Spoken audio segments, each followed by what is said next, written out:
হঠাৎ দিনটা ডাকতে লাগল, মেঘের গর্জনে আকাশটা কালো হয়ে গেল। রিফাত বলল, নাকি মনে হয় ঝড় হবে? চল আমাদের আম বাগানে, আজকে আমরা আম কুড়াবো। হ্যাঁ হ্যাঁ, তুই ঠিকই বলেছিস, আজকে ঝড়ের বৃষ্টি দিন আম কুড়াতে অনেক মজা হবে, চল যাই। তারা এই ভেবে ঝড়ের দিনে আম কুড়াতে চলে গেল।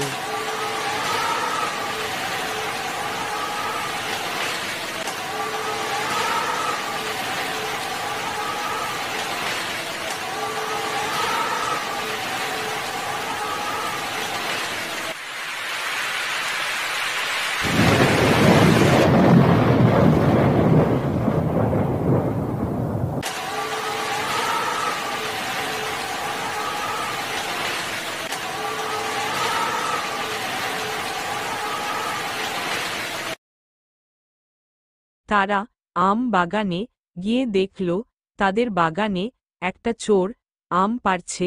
তাদের দেখতে পেয়ে চোরটা দৌড় দিল, তারাও চোরটার পিছনে দৌড় দিল।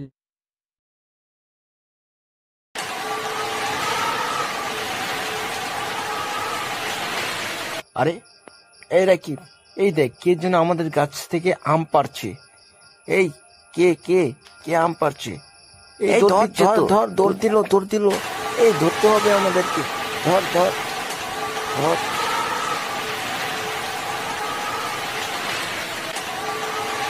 এই বলে রিফাত ও রাকিব চোরটার পিছু নিল। চোরটা এক পর্যায়ে দৌড় দিয়ে আছাড় খেয়ে পড়ে গেল।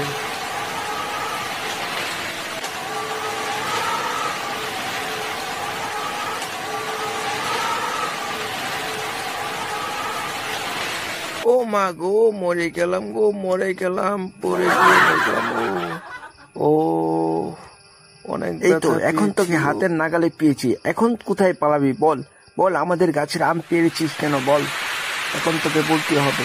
এই বল, কি জন্য তুই আমাদের গাছের আম পেরেছিস? বল বল, এই বল, কি জন্য পেরেছিস গাছের আম? চুরি করেছিস কেন? আমার ভুল হয়ে গেছে ভাইয়া, আমি কানে ধরছি, আমি আর করব না।